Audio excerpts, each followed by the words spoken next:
Burada, my name is Krystal, and today I'm going to do Petit Allegro with you.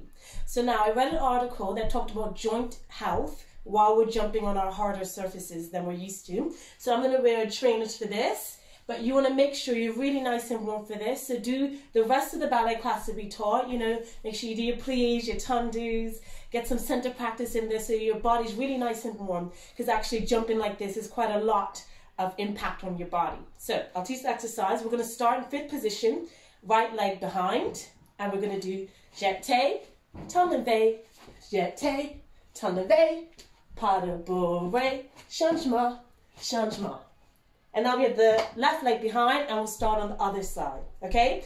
So just make sure that as you do your pliés, you're keeping your knee right there and not going that way or that way. I think Maria talked about that. So really thinking about safety, so that as we're staying fit and active, we're not making other injuries, yeah? All right, shall we give it a go?